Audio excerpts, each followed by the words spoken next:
Story appears ordinary until you see the core side of it. And what you're looking for is a story behind the news.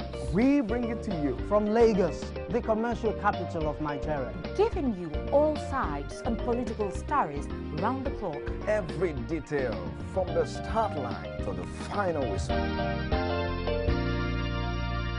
CoreTV News, expanding your view.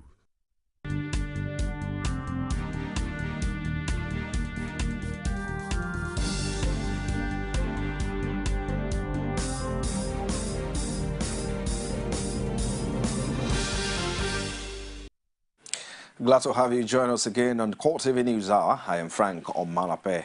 Critics of President Goodluck Jonathan may end up in jail if the threat of the Minister of Police Affairs, Jalili Adesina, is anything to go by. The minister, who spoke on the sideline of the launch of a book in Lagos titled Watch the Watcher, also slams former President Olusegun Obasanjo for attacking President Goodluck Jonathan and some prominent Nigerians in his written book, My Watch, whose publication has been stopped by a court order. Watch the Watcher, written by political activist Yinka Odumaki, by its title is obviously directed at Obasanjo. A correspondent, Oluwase Adegoke, was at the book launch in Lagos and filed this report. Former President Olusegun Obasanjo will by now be wondering at the level of attention being generated by his controversial book, My Watch, presently undergone by a court order. The latest in the gang of critiques of Obasanjo's book is political activist Yinka Odumaki, whose book, Watch the Watcher, chronicled the Obasanjo's years as military and civilian leader. This much may have been said by the reviewer of the book, Godini Dara, who, without mincing words, described Obasanjo as a pot, calling the kettle black. He's motivated to write a book to challenge exaggerated claims of heroic grandeur and accomplishments made by the former president. He hoped that the book will add to the collective memory scars of Nigerians so that they do not suffer the disease of amnesia, which encourages unworthy public men and women to act with impunity. The occasion offers the perfect opportunity for sympathizers of President Goodluck Jonathan to take a shot at his critics, especially members of the opposition. Chairman of the occasion, Olusegun Oshoba, branded Obasanjo a liar and added that Watch the Watcher was intended to correct all the anomalies and misinformation in My Watch. It's an event to put the record straight. Many aspects of the book written by President Obasanjo needs serious correction. Like I said, he was at the center of all the negotiations to broker a political agreement between Alliance for Democracy and PDP in 2003. And for him to say that he didn't know nothing about it, I totally disagree with him. For his part, Minister of Police Affairs Jalili Adesina did not disappoint his principal when he took Obasanjo to the cleaners before journalists. The type of the leader called Obasanjo is a man that speaks between two cheeks. Anything he does in this country, he believes is the best. He's the only saint we have in this country to himself, when Jesus himself never called himself a saint. But Obasanjo will always open his mouth and say all sorts of things. And like I said, there are so many people that are more clever than him, and those are the people whose turn they want to use him now to capture power. But I know the masses of this country will not allow such things. But he appears not done, as he fired a warning to politicians and others he accused of trying to foment trouble ahead the 2015 general elections. And I'm warning anybody who make any inflammatory statements, who say anything that is mutinous, will be arrested and prosecuted. They should stop the drum of war. For those wondering at the aptness of the title of the book, the author, Yinka Odumaki, says fate may have worked in his favor especially at a time when the ripples generated by Obasanjo's book are yet to die. Among many of our past leaders who have had the opportunity to do the right things for this country, but only remember about such right things only when they leave office. So when I got notice that Obasanjo was on this familiar stuff again, then I just had to quickly pour those ideas on paper so that we can nudge, like I said, our country back into consciousness to know that, look, we should stop calling a thief a chief, you know? So it's to rev us back to life, to know that, look, we should begin to hold people accountable for their actions while they're in office. The author urged Nigerians to remember at all times that the country belongs to all and nothing should be done to pull it down in words and in deed. Oluwaseyi Adegoke, CoreTV News, Lagos. What the hell? You guys are all behind. The All Progressive Congress says the comment of former Minister of State, former Defense, Musili Obanikoro, on the proceedings at the Election Petitions Tribunal is like that of a man hallucinating under the influence of drugs. Director of Publicity, Research and Strategy of the party in Osun State, Kunle Oyatomi, made this disclosure in a statement in Osogbo on Monday while reacting to the interview which the former minister allegedly granted a newspaper. The All Progressive spokesman says the claims of Obanikoro, who recently lost the governorship ticket of the PDP in Lagos State, is very far from reality, concluding that Obanikoro distorted the facts in the petition to deliberately misinform the public while urging that the PDP chieftain should be sanctioned. The party called on the tribunal to sanction Obanikoro for what he described as an attempt to present a fait accompli in a case that is ongoing in the court. The APC said that two of the witnesses called by petitioners, Samuel Oduton and Pius Bakari, who claimed to be forensic experts, admitted faults before the tribunal, and the purported analysis they carried out on the election materials for the petitioners to prove their case, wondering how Obanikoro arrived at his postulations on an ongoing court cases. While the All Progressive Congress in Edo State says the state chapter of the People's Democratic Party is using vulgar and abusive language, illogical arguments and fallacies in a recent television documentary to blindfold the people to the developmental strides of the state government. Publicity Secretary of the party in the state, Godwin Iraho, said in a statement made available to journalists in Benin, the state chairman of the PDP, Dan Obi, is using false pictures of the previous administration in order to create disbelief that the Governor Adams Oshomole administration had transformed basic infrastructure in the state.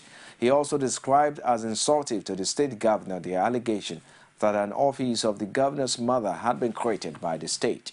But put the PDP in a swift reaction, argued that the said documentary is aimed at exposing what it described as the lies and deceit Oshomole has spread to Nigerians. If wishes were horses, beggars would ride. This popular saying best captured the thinking of the Oyo PDP governorship candidate, Teslim Folari, who already sees himself as the next governor of the state. Folari says improving education and job creation rather than embarking on foreign investment drive will engage his attention if voted into power come 2015. He made this known at his residence when he received a crowd of supporters from Ibadan, southeast local government area of the state, who came to felicitate with him. A correspondent, Domota, was there and tells us more.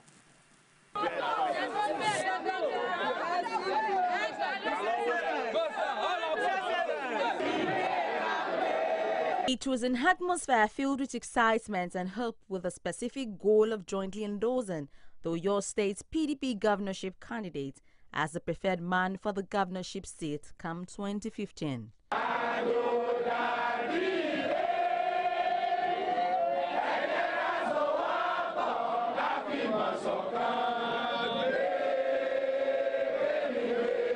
For these supporters from Ibadan Southeast, members who defected as a result of the gubernatorial candidate's emergence from the party do not pose any threat to Teslim Folari's fate at the polls. An opinion shared by Folari himself, who says his administration will birth the new dawn that people of Oyo yearn for. Education and job creation. Education, because that is what underpins everything you're trying to do. That's very important. If you don't get that right, that's the foundation of everything. So you must get it right. We won't waste our time, I keep saying, traveling around the world looking for foreign investment. No, we won't do that. We'll be talking with these youths and unemployed to see how they can start small. And before you know, the small will grow to become big. With the build-up to the 2015 elections, Folarin says he is not jittery on what the outcome will be, while appealing to the people of the state to vote with their conscience. The difference between the incoming administration, which will be a PDP one, like I keep saying, is that we would have people at the heart of our policies. It's very simple. Once you have people at the heart of your policies, then you know that government is for the people.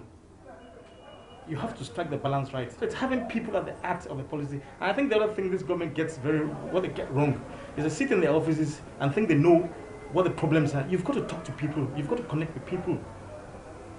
Today we were talking to some teachers and I said to them, look, we don't claim to know anything. I'm not a teacher, I'm not a principal. You tell us what you want. You tell us what you want, we'll tell you whether it's possible. And between us, talking to each other, we'll come to the solution. And that's what we'll do. And believe me, it will make a lot of difference. On the road to who becomes the next governor of your state, while different political parties prepare in-house, the ultimate decision lies with the electorate, who determines the choice candidate's fate at the polls. Omotayo Alo, CoreTV News, Ibadan. The gubernatorial candidate of the All Progressive Congress APC in Kaduna State, Natril El-Rufai, on Monday received the endorsement of over 5,000 people living with disability in the state. They converge on Kaduna under the umbrella of the Joint Association of the PWD from 23 local government council areas to identify with the governorship ambition of the former FCT minister. Speaking at the occasion, El-Rufai said he was pleased with the endorsement because people living with disabilities constitute a large chunk of the electorate. The APC gubernatorial candidate added that he never supported the idea of persons with disability begging on the street, while promising that if elected, he would take steps to ensure better life for disabled persons in Kaduna State. Vice President Amadi Sambo says he would deliver over 2 million votes to President Goodluck Jonathan in his home state, Kaduna, in the February 14, 2015 presidential election. He says this feat will be achieved by virtue of the overwhelming support the People's Democratic Party enjoys in the state. A statement by his spokesman, Umaru Sani, on Monday quoted Sambo as speaking during a meeting of the Kaduna State chapter of the PDP held at the Hassan Usman Castina House, Kawo, Kaduna. Sambo was further quoted as saying that he expects 100% victory for the party's candidate in another elective post, including that of the governor. He added that the president was delighted that the primary elections held in the state were rancor-free. Meanwhile, the People's Democratic Party says it is proud of the achievements of the Jonathan administration in the education sector in the last 4 years. Party spokesman Olisa Metu gave the commendation in a statement issued in Abuja.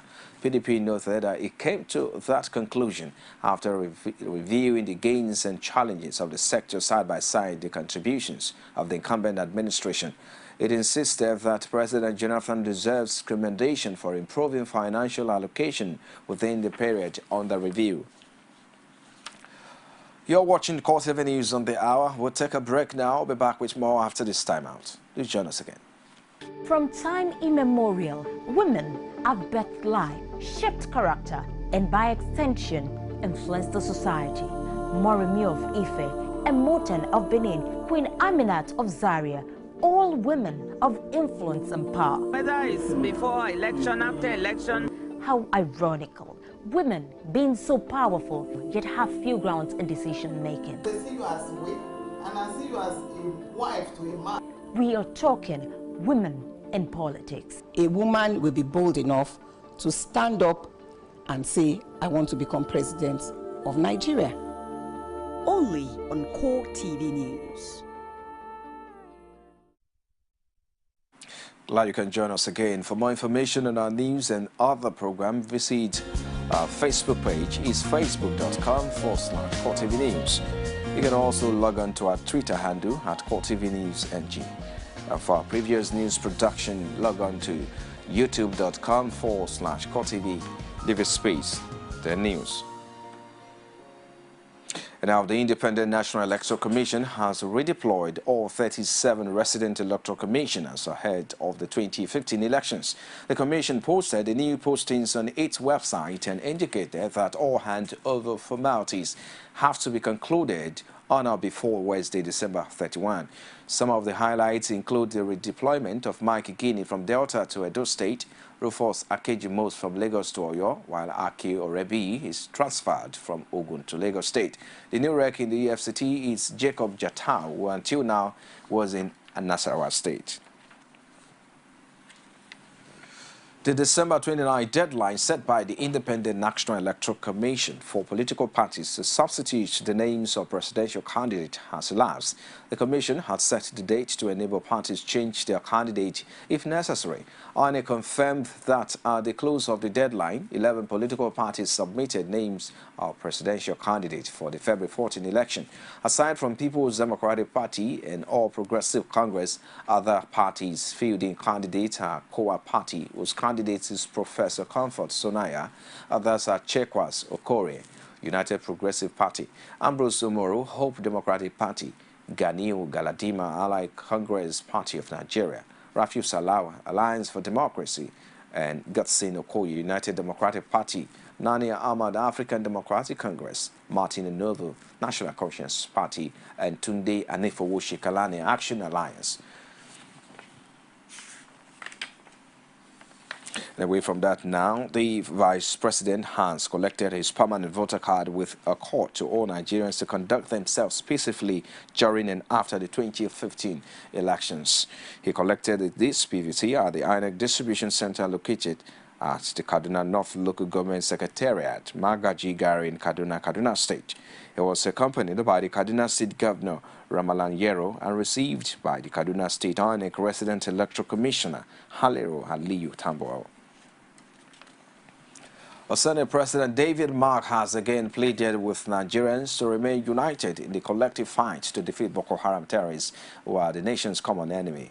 Mark noted that the activities of Boko Haram has clearly shown that they do not present or represent anything good or have any religious inclination, but purely extremists pursuing an anti-people agenda. Mark, according to a statement by his Chief Press Secretary Paul Mume on Monday, stated this in Otada, near to Benue State. Mark pleaded with the perpetrators of violence and killings to give peace a chance in Nigeria.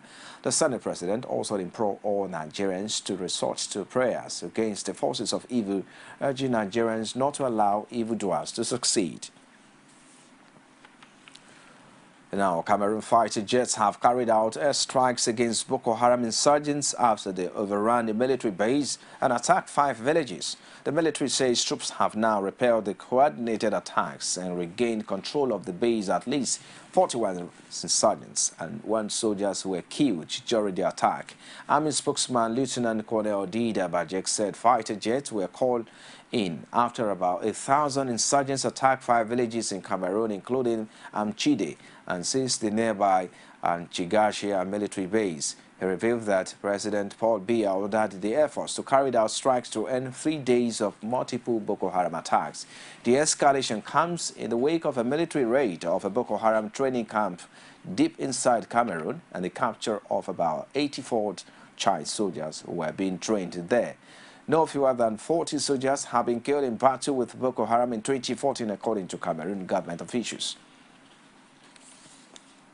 One of the major decisions taken by government in the banking sector in the ongoing outgoing year is the introduction of the commemorative 100 Naira note. The central bank released the banknote into circulation a few weeks to the end of the year, to the annoyance of organized labor, which sees it as a wasteful gesture. But the move has also largely gone unnoticed among Nigerians, many of whom do not see any difference between the old and new banknotes. The government announced plans to introduce the centenary banknotes in November. Organized labor was quick to kick against it. And now that it is in circulation, many Nigerians do not seem to see any major difference between it and the old one. That is exactly what CoreTV News crew found out on the streets of Abuja. And I will see nothing so much different on it, apart from the color for me. So here is better than this, in my feeling. Yes. I never see something new about the new one. Because if you look at the quantity of this one and this one, they are almost the same thing. But I don't know the reason why they brought this one and this one. In terms of aesthetics, the centenary note has an edge. The respondents also considered durability and quality of the two bank notes. It's more, I don't know. It's okay, I guess. Which one do you prefer? Which one? Maybe because I'm used to this, but this looks, yeah, this looks stronger, feels stronger. Yeah, and it has more of our cultural values. Though this is Aso Rock, which shows the seat of power, the Aso whatever, Zuma Rock shows power and all that. Yeah, really, this is more better than this.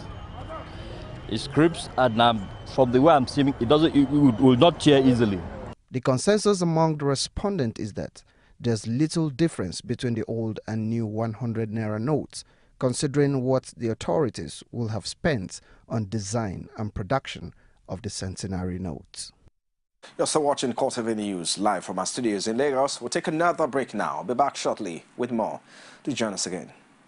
Every day, every hour, and every minute, news break in Nigeria. Things happen so fast, it's most times difficult to track and comprehend them. But that's what we do right here on Digi360. 2015, would you want to come back again? It's like asking Jesus Christ if he knew he was going to die, will you want to come back as the savior of the world again? We do not just help you track the stories, we break them down, explore all the angles, analyze the issues so that you can fully comprehend the stories and use them to make the right decisions.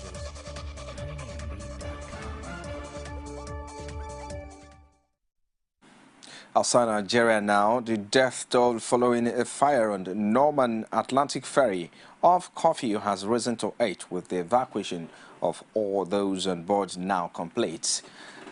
A man was killed while trying to escape the ship, and a further 7 bodies have since been found. More than 400 people were rescued in a long and complex operation amid gale force winds and thick smoke. The captain of the ferry was the last to be rescued, more than 36 hours after sending out a distress signal.